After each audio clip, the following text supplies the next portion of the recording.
Hola a todos, un saludo fraterno a todos nuestros amigos y hermanos que ya forman parte de esta familia de Conectados con el Cielo. Que el Señor pueda bendecir sus vidas y especialmente que esta semana de trabajo haya sido una semana de éxito, a pesar de los problemas, las vicisitudes que encontramos, como es normal en este mundo lleno de pecado, pero tenemos la dicha de poder contar con la bendición del Señor. Así que vamos a tener una palabra de oración para iniciar nuestro repaso. Gracias, Señor, por permitirnos llegar hasta este momento nuevamente. Una vez más, hemos contado con su bendición, con su protección, y nada se mueve sin su influencia. Nuevamente le suplicamos que su Espíritu sea nuestro Maestro, que nos haga entender la seriedad de este conflicto y que podamos hacer los preparativos necesarios para preparar nuestras vidas para el encuentro de Cristo, pero también para ser parte de este conflicto.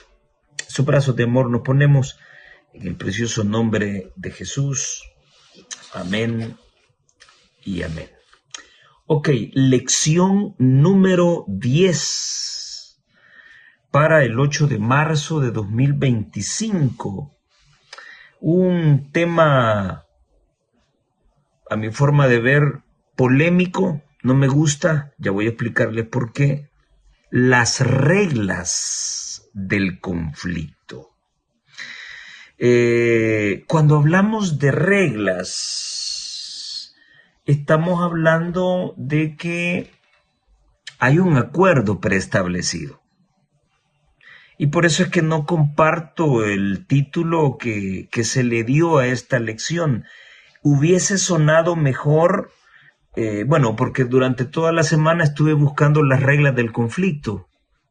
Y lo que encontré no fueron reglas, fueron evidencias o resultados de ese conflicto, que es la forma en que yo hubiese redactado el título de esta lección: las evidencias del conflicto o los resultados del conflicto, pero no las reglas.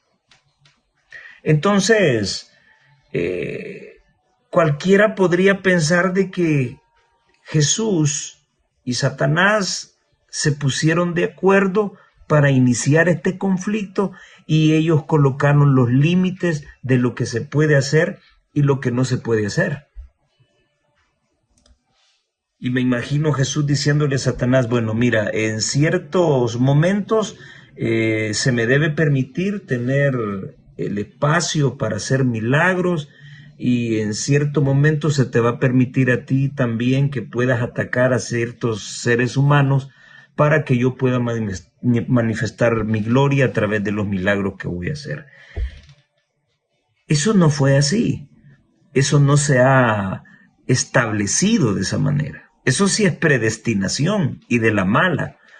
Así que discúlpenme, pero yo no le llamaría las reglas del conflicto, yo le llamaría las evidencias del conflicto o los resultados del conflicto. Y esta semana hemos hablado de esas evidencias del conflicto: la idolatría, la influencia de los demonios para destruir al humano, la acción de Satanás en el conflicto final, en donde levantará al papado y se unirá con Estados Unidos para hacer frente a la última gran batalla contra el pueblo de Dios. No creo que sea un asunto arreglado el caso de Job. Puedo ver las evidencias del mal en la vida de Job, en donde, como lo menciona la sierva del Señor, siempre existirá un conflicto con Satanás mientras exista un cristiano en pie en este mundo. Así que ya vamos a profundizar un poco sobre eso y como parte de este conflicto, yo no creo que Jesús se haya puesto de acuerdo con Satanás y le diga, bueno, al final de la historia, pues yo gano y tú pierdes. No son reglas, son evidencias, son resultados de que estamos en un conflicto. Y en un conflicto donde no tiene que ver sangre ni carne, sino las potestades de este mundo. Bien. Para los amantes de que la última generación sin pecado no existe antes de que venga Jesús, disculpen si dicen, ay, el hermano Jaime ya va con lo mismo. Es que siempre me la ponen. Siempre me la ponen y siempre aprovecho a colocarlo porque a mí me sigue, no sé, me siguen indignando don Rubén Bullón cuando dice de que esa falsa doctrina de que podemos vencer el pecado en esta tierra, de que la última generación que verá a Jesús está sin pecado, esa es una cuestión satánica, dijo él. Bueno, muy bien. ¿Qué nos dice Primera de Juan 3:8?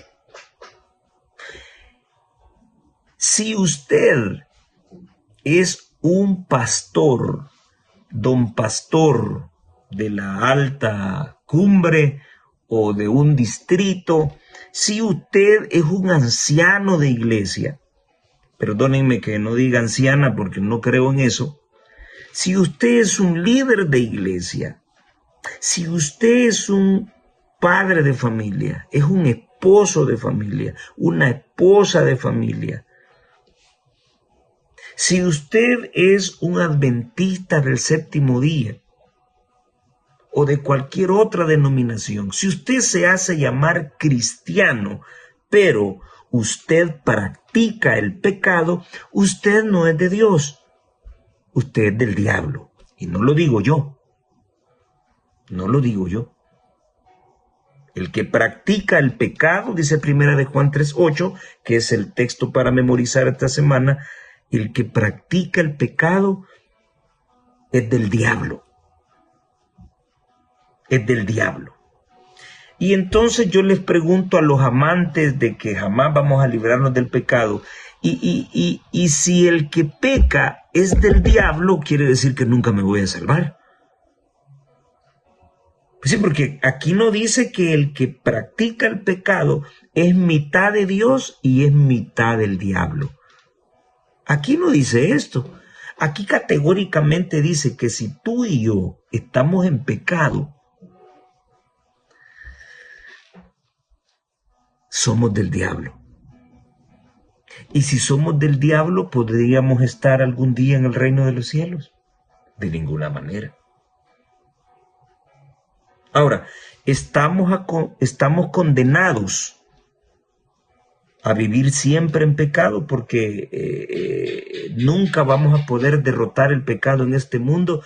Entonces siempre vamos a ser del diablo. Entonces vendrá Jesús y no va a venir por nadie. ¿Verdad que no encaja esa doctrina satánica como la llama Rubén Bullón? Ahora, ¿por qué el que practica el pecado es del diablo? Bueno, se nos da una razón. Porque el diablo peca desde el principio. Y aquí viene lo interesante. Para esto apareció el Hijo de Dios. ¿Para qué apareció Jesús? ¿Para qué el Padre? ¿Se acuerdan la cita que les leí de una matutina? Les decía que no les decía yo, les leía que para Dios fue tan difícil tomar la decisión de enviar a su Hijo a un mundo que no le amaba. Sí, pero ¿por qué lo envió? Nos envió para salvarnos. Sí, pero antes de eso Dios envió a Jesús por una cosa, y lo dice el apóstol. Para esto apareció el Hijo de Dios, ¿Para qué? Para que tú y yo dejemos de pecar. ¿Y por qué dejaremos de pecar? Bueno, porque Jesús vino a esta tierra a romper las obras del diablo. Y la principal de ellas es permitirte a ti y a mí dejar de pecar. ¿Cómo? Dándonos ejemplo. Me encanta un temazo que les recomiendo del pastor Denis Priev, uno de mis pastores favoritos, donde él menciona, haciendo una crítica de todos esos que enseñan de que el pecado no se puede erradicar aquí. Y cuando tú y yo estamos orando, menciona él, ¿podemos pecar? Cuando tú y yo estamos conectados íntimamente con Dios, ¿es posible que pequemos? De ninguna manera. Entonces tu oración se convertiría en una hipocresía, en una mentira. Entonces, si al estar compenetrados con Dios, así como lo estuvo Job, así como lo estuvo Enoc, así como lo estuvo Elías, cuando tú estás compenetrado con Dios, es imposible que peques. Entonces, si cuando yo estoy orando a Dios es imposible que yo peque, cuando yo estoy hablando con Dios, si es imposible que yo peque cuando estoy delante de la presencia de Dios, parece ser que hay una solución para el pecado. ¿Cuál es? Estar conectado con Dios. Conéctate con Dios y vas a dejar de pecar. Y decía el pastor Denis Priev, sí, pero yo tengo 40 años de ser adventista y la cosa no es difícil. A veces uno cae. No. Eso no se llama conexión con Dios. Sí, caíste porque en algún momento te desconectaste. Y lo mismo ocurre con la cuestión de la armadura. Dios no te va a dar una armadura que no sirve. Aún teniendo puesta la armadura, dijo un pastor una vez, podemos caer. Si teniendo la armadura que Dios te da, tú caes en pecado, bueno, es porque la armadura no la has puesta toda. Es porque tienes la armadura pero no la puedes usar. Es porque la fortaleza espiritual tuya no puede resistir el peso de la armadura espiritual, porque espiritualmente eres débil. Dios no puede recomendarte métodos fallidos. Y el texto que siempre me encanta mencionar, Judas 24, aquel, refiriéndose a Jesús, que es poderoso para mantenernos sin caída. Así que conéctate con Dios y dejarás de pecar.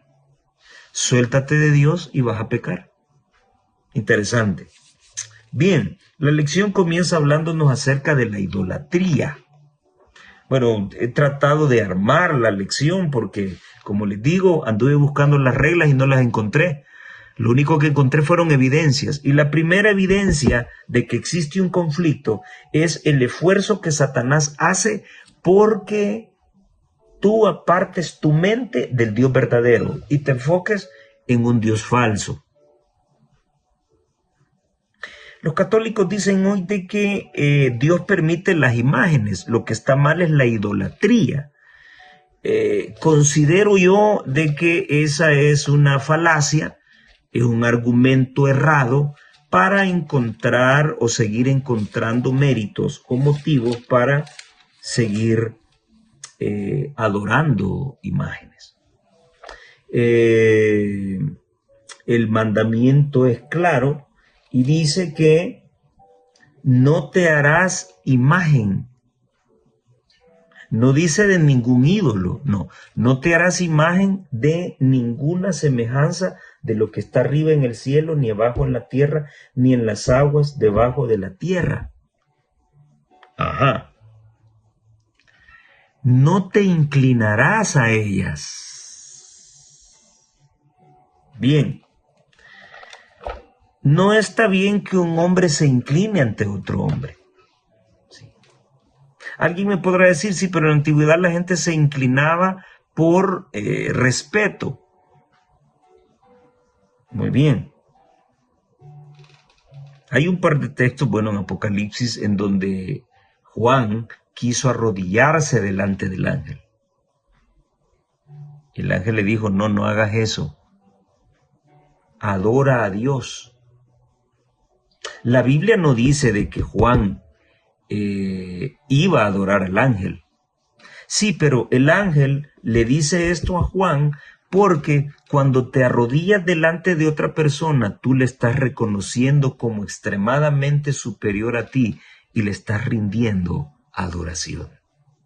Así que cualquiera que sea la imagen de Buda, de Mahoma, del dios Dagón, de Astoret, de Baal, de Milcom, de la Virgen, de San José, de San Juan, de quien sea, de San Caralampio, de quien sea, tú no debes hacer ninguna imagen. No te inclinarás a ellas, ni las honrarás. ¿Por qué? Porque Dios es celoso. Mire, y puedo agarrar una imagen yo para poder ilustrar algunos temas del reino de los cielos. Esa es otra cosa. Y eso nada tiene que ver con la fotografía de mi madre, que yo la ando. No tiene nada que ver en eso. Sí. Yo puedo andar una fotografía de un ser amado y yo no la ando ahí por idolatría, lo ando ahí por un recuerdo. Ahora, ningún católico me puede decir de que anda una estampita de María porque la anda como un recuerdo. ¿Qué tiene que estar haciendo María en el culto religioso? Oh, dicen algunos, los evangélicos se van a llevar una gran sorpresa cuando allá en el reino de los cielos, sentada con el trono de Jesús, vean a la mujer que tanto han odiado. Bueno, para empezar, cuando Esteban estaba siendo apedreado o iba a ser apedreado, vio el cielo abierto y dijo que miraba al Hijo del Hombre. Pero no dijo que miraba a María. Es que María no había muerto para ese entonces, podría decir alguno. Estamos hablando del año 34. Sí, pero el libro de Apocalipsis también nos presenta, por ejemplo, en el capítulo 4, nos presenta a uno sentado en el trono. A uno. Luego menciona al Espíritu Santo representado en el candelabro y en medio de los dos aparece en el versículo 5 el Cordero como inmolado, con 7 ojos, que representa a Cristo. Ahí están los tres, a donde se habla de la Virgen María. Y así hay muchos ejemplos más. Entonces, ningún tipo de idolatría es apoyado por la Biblia. Ninguna imagen ha sido apoyada. Los apóstoles no enseñaron el uso de imágenes para adoración. Jesucristo mismo no enseñó que se podían usar las imágenes. Sí, que Dios mandó a que se construyera una serpiente de bronce y todas las personas que fueron mordidas por la serpiente en aquel evento en el desierto miraban a la serpiente y se curaban. Sí, pero una cosa es que Dios me mande a mí a hacer una imagen y otra cosa es que yo la haga y que yo la bendiga. Ahora, el Señor mandó a que vieran a la serpiente, no que la adoraran. Y esto tenía una connotación de salvación. ¿Por qué? Porque Jesús le dice a Nicodemo, así como Moisés levantó la serpiente allá en el desierto, así es necesario que el Hijo del Hombre sea levantado para traerlos a todos a mí mismo. Una estatua, una imagen utilizada para salvación o para representar la obra que Cristo vendría a hacer más tarde. Ahora, ¿a dónde está la orden para adorar imágenes ahí? Jesús solo está haciendo una representación. Pues no voy a construir mis imágenes. Ese es el problema, que yo lo interprete así y yo decida hacer una imagen y busque a un hombre que no tiene poder para hacerla bendita. Y ahora me voy a arrodillar frente a esa imagen para suplicarle cosas y pedirle cosas cuando no oye, no ve y no siente y no habla. Sencillo.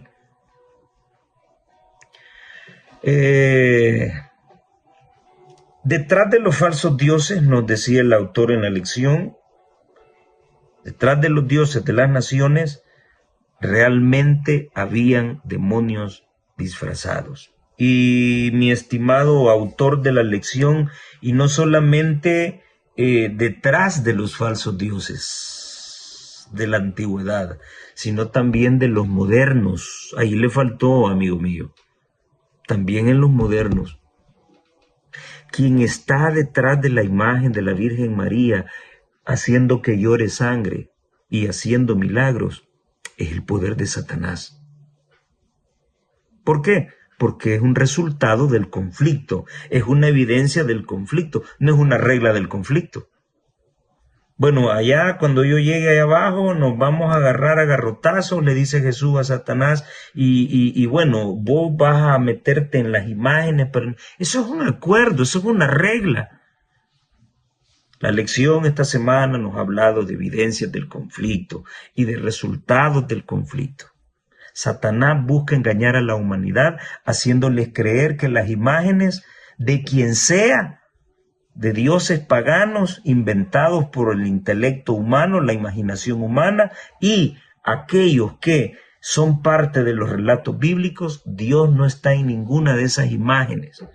Y si usted tiene su imagen y usted dice que esa imagen le curó del cáncer a usted, está totalmente equivocado, porque usted cree eso, quien le curó fue el diablo, porque él es el que está detrás de las imágenes, porque él busca engañarle a usted, porque él es mentiroso y pecador desde el principio. El único que tiene poder para curarte y para sacarte de situaciones conflictivas sigue siendo el Señor. En la lección del domingo hablamos acerca de la acción de los demonios. Y aquí, además del título, que es una parte polémica para mí, ya les dije que no pondría ese nombre, le pondría las evidencias del conflicto o los resultados del conflicto. Hay otra parte polémica en el día domingo, donde el autor habla de gobernantes demoníacos celestiales. Y más adelante habla de las potestades de las tinieblas. A ver, allí sí creo. Pero gobernantes demoníacos celestiales, Satanás no habita en el cielo. Satanás fue arrojado del cielo y fue echado aquí en la tierra. ¿Sí? Esta es su casa, este es su lugar. Y luego vamos a ver más adelante que en Lucas 4:6 se echa una mentirota. Él dice que este es el mundo que a él se le dio. A él no se le ha dado nada. Él usurpó lo que Dios le dio al hombre. Vamos a hablar de esa cuestión. Entonces, ¿cuál es la importancia de la lección del día domingo? Y lo vemos cuando en Efesios capítulo 6 el apóstol Pablo nos habla de la armadura de Dios.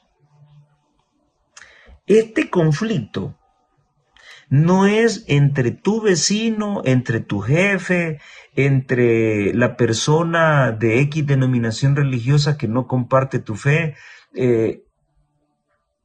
Esta lucha no es contra carne ni sangre. Es contra huestes espirituales que están en las tinieblas. Esa es la lucha. Y por eso esta semana aprendimos también o recordamos de que Jesús dijo, este género no sale si no es con oración y con ayuno. El autor menciona la fe y la oración, pero también el ayuno. Si ustedes supieran, si nunca lo han hecho, qué poderosos son los ayunos. Y ya lo he mencionado acá.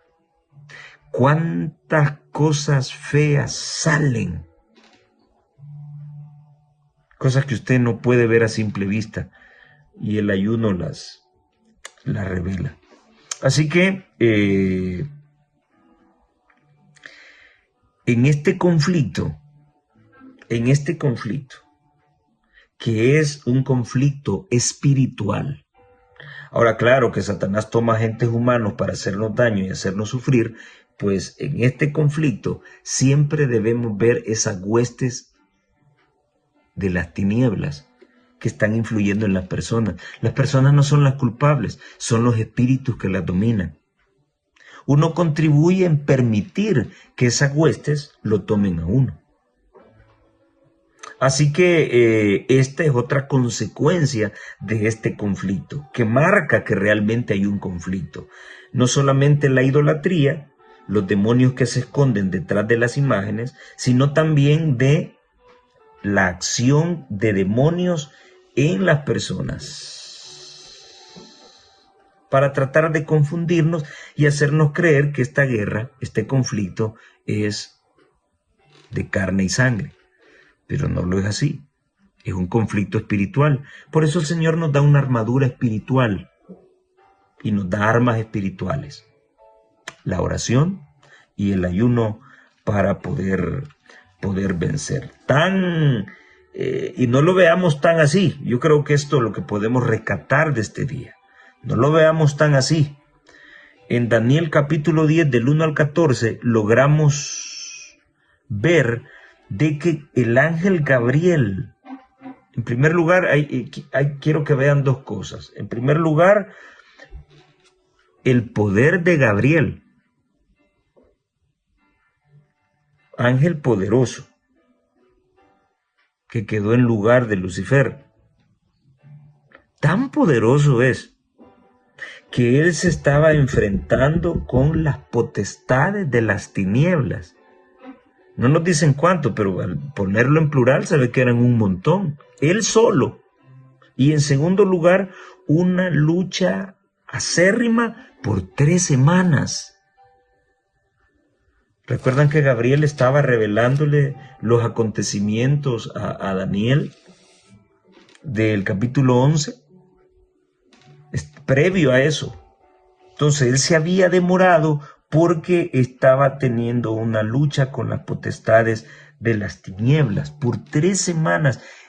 Si a Gabriel le tomó 3 semanas vencer a estas potestades, y si los ángeles son creados un poquito mayor que los ángeles, ¿qué revolcada no me puede pegar a mí un tan solo demonio? Ya no digamos una hueste. Este conflicto no es fácil. Te pongo un ejemplo. ¿Por qué seguimos pecando hasta el día de hoy? Porque el pecado no se puede vencer en esta tierra, ¿no? Porque Jesús no tiene poder para guardarme sin caída, tampoco. Seguimos pecando porque le seguimos permitiendo a estas huestes angelicales malignas de las tinieblas que sigan tomando control de nuestro razonamiento. El día que nosotros decidamos iniciar esa batalla, esa lucha, por escoger lo bueno y no lo malo, entonces ese día notaremos que si nos tomamos de Jesús, tendremos todo el poder necesario para vencer y dejar de pecar. En la lección del día lunes vemos otra evidencia del conflicto. La acción de Satanás en la batalla final que él va a comandar para destruir al pueblo de Dios. Y se nos lleva a los eventos de Apocalipsis 13 del 1 al 8. Son los capítulos que revelan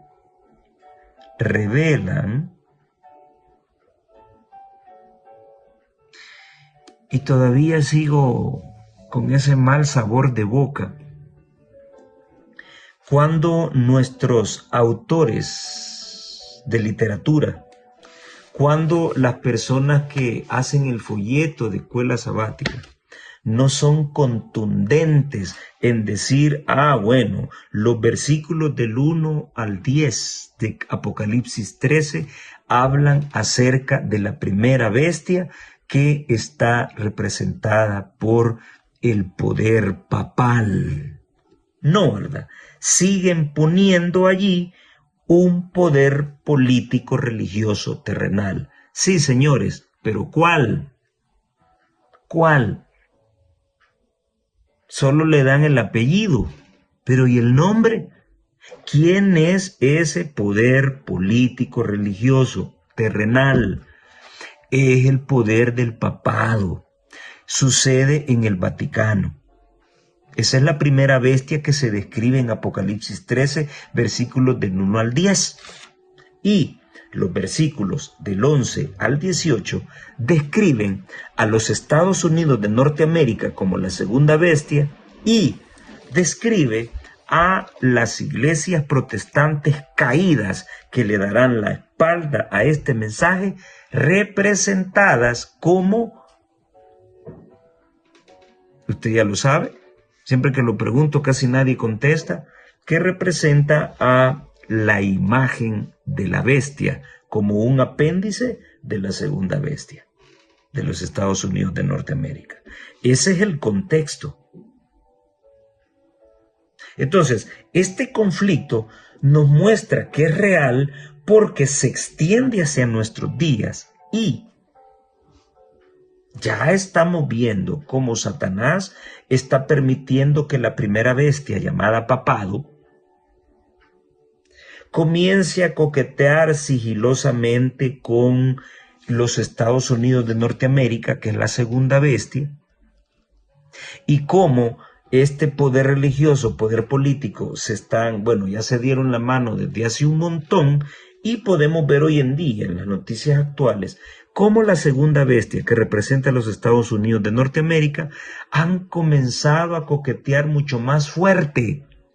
Vienen coqueteando desde hace mucho, pero hoy mucho más categóricamente están coqueteando para que se forme la imagen de la bestia. Esto que he mencionado, o esto que estoy interpretando, que no es por interpretación personal, todos los adventistas creemos esto, es obra de Satanás, como resultado, como evidencia de ese conflicto entre Cristo y Satanás. Ahora, veamos el caso de Job.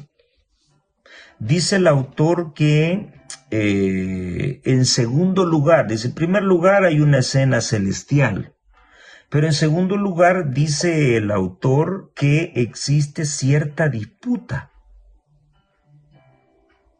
señalada por el hecho de que Dios pregunta si Satanás ha considerado a Job. Bien, la mensajera del Señor no habla de una disputa. La mensajera del Señor habla acerca de el ministerio del dolor. Y todos conocen, yo creo que para todos es evidenciable que no hay hombre en esta tierra, hombre, no hombre 100% hombre, 100% divino, como lo fue Jesús, no. Hombre, y podría decirlo quizás después de Cristo, no hay hombre, que haya sufrido tanto en la tierra como Job. Que tú lloriqueas y ya no aguantas porque se te arruinó el carro. Sí, pero tu esposa está viva, tus hijos están vivos.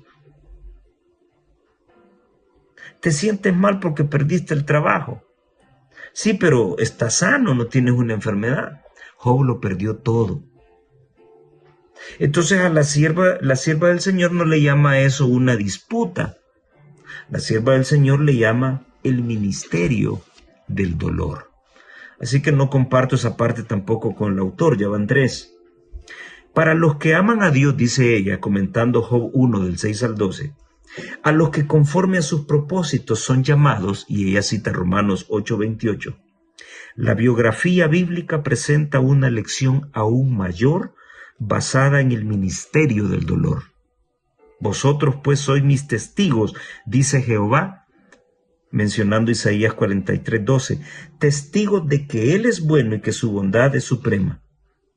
Pues hemos llegado a ser espectáculo al mundo, a los ángeles y a los hombres. Entonces, es parte del conflicto de que tú y yo suframos en esta tierra como resultado de, no por una regla, no porque el Padre y Satanás se pusieron de acuerdo, se dieron la mano y esto va a ocurrir en el conflicto. No, no, son resultados del conflicto. El pecado, el dolor, la muerte. Y me gusta cómo la sierva de Dios lo expresa en Ministerio de Curación, página 76. Lo que leí anteriormente, el Ministerio del Dolor, está en La Educación, página 154. Ahora, mira cómo cierra ella, cómo hace ver este conflicto. No cierra, sino que quita el velo a este conflicto. La enfermedad, el padecimiento y la muerte son obra de un poder enemigo, no es obra de reglas que se han puesto. Es obra de un poder enemigo. ¿Y dónde está el conflicto? Y ella dice, Satanás es el que destruye. ¿Qué es lo que hace Satanás? Satanás es el que destruye. Satanás es el que tiene un montón de niños con cáncer en los hospitales. Satanás es el que destruyó tu matrimonio. No digas que fue la voluntad de Dios y que Dios sabe por qué. No. Satanás fue el que mató a tu familiar amado con cáncer. No, Dios se lo llevó porque Él sabe lo que hace. No, no, es Satanás, porque Satanás es el que destruye. Dios el que restaura, dice ella. Te lo repito, Ministerio de Curación, página 76. Así que esto es lo que podemos rescatar del conflicto. No voy a contar la historia porque ustedes se la pueden muy bien. Como resultado del conflicto tenemos enfermedad, tenemos padecimiento, tenemos muerte, tenemos dolor. Sí, porque es resultado del conflicto que Satanás destruya y que Dios restaure. Hay un antagonismo. Ese antagonismo es parte del gran conflicto. Luego, otra evidencia del conflicto, por muy fuerte que sea la influencia de Satanás en este mundo, su gobierno es temporal. Y si el representante de Satanás en esta tierra es el papado, pues cuando venga nuevamente la época de la Edad Media, en esta edad moderna, cuando se levante nuevamente la persecución, cuando se persiga a todo aquel que no decida obedecer al papado ni adorar en el falso día de reposo, sino mantenerse a Dios fiel e íntegro, por muy fuerte que se vea ese poder e inquisidor, ese poder, como es parte de Satanás, también tiene sus días contados, llegará a su fin. Satanás, a través del papado, dará su última burla contra Dios y su pueblo. La última. Todo eso tiene un límite. Y lo que quería mencionarte acerca de Lucas 4 es que, vamos a leerlo,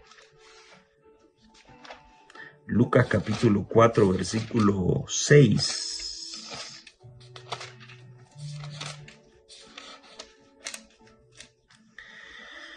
Dice, y le dijo el diablo a Jesús, y miren a quién se lo está diciendo, al dueño de todo lo que existe. A ti te daré toda esta potestad y la gloria de ellos, porque a mí ha sido entregada y a quien quiero lo doy. Mentiroso. Nadie le ha entregado nada. Él es el gran usurpador. A través de su mentira hizo caer al hombre y le quitó los privilegios que al hombre le correspondían. Así que a él no se le ha dado nada. Así que se nos asegura que el gobierno de Satanás es temporal. Ya Satanás es un ente espiritual juzgado y condenado. Lo único que se está esperando es la ejecución de la condena, cuando finalmente, después de la segunda resurrección, Él sea destruido juntamente con sus ángeles y juntamente con aquellos que decidieron creerle a Él y no creerle a Dios. Así que, queridos hermanos y hermanas, yo no veo reglas aquí. Yo veo resultados de un conflicto. Y entonces, como estamos enfrentando huestes espirituales, el consejo de Dios es que con oración y con ayuno, el autor solo puso la fe y la oración, también el ayuno, Dios puede derramar su poder en nosotros para vencer la tentación. Ahora, yo quiero recordar una cartilla que me gustó bastante, que hablaba también del conflicto cósmico. Y el autor decía, ahí sí estaba totalmente de acuerdo, el autor decía que si tú quieres salvarte, tú tienes que entrar a este conflicto. Nadie puede decir, oh, no, yo ahí no me meto, a mí los problemas no me gustan, esto es cuestión entre Jesús y Satanás. No. Nadie puede decir esto. Porque al final solo habrán dos grupos, los que aman a Dios y los que aman al diablo. Entonces, si solo van a haber dos grupos, no puedo tomar yo la decisión de decir, no, yo aquí no me involucro porque no tiene que ver conmigo. Claro que tiene que ver contigo. Entonces, el autor decía, hay que entrar a ese conflicto. Y también la sierva de Dios lo menciona. Hay que entrar a ese conflicto. Si quieres obtener la vida eterna, debes entrar en este conflicto y elegir el bando del Señor, que es el bando correcto. Pero no puedes tomar una actitud neutral, no puedes decir a mí no me importa. O sea, eso de ir a predicar el evangelio y tocar puertas, eso a mí no me importa, eso no va conmigo, esa es cuestión de Dios y no puedes tomar esa actitud, una actitud neutral, ¿sí? Ay, ahí dejen al pastor que se lleve los diezmos, o sea, al final el Señor va a arreglar. No, tienes que entrar a ese conflicto, debes señalar el pecado. No puedes tomar una decisión neutral. ¿Y sabes por qué? Hay un pensamiento de la sierva de Dios en Mensajes Selectos, donde ella dice que en un momento de emergencia, donde se necesita la influencia y la garra de hombres y mujeres consagrados, quien toma una actitud indiferente, eso es un gran pecado, es tomado como el peor, como un pecado grande delante de Dios. Siempre lo he dicho, este evangelio no es para cobardes, es para valientes. Y muy pronto llegará el tiempo en que quedará demostrado de qué está hecha nuestra armadura. Ojalá que sigas preparándote, sigas tomando experiencia, sigas conociendo más a Dios en medio del fuego de este conflicto. Hay que tomar una decisión. El Señor te ayude a que puedas tomar la mejor de las decisiones. Decídete por Jesús y todo irá bien. Dios te bendiga. Nos vemos en la próxima.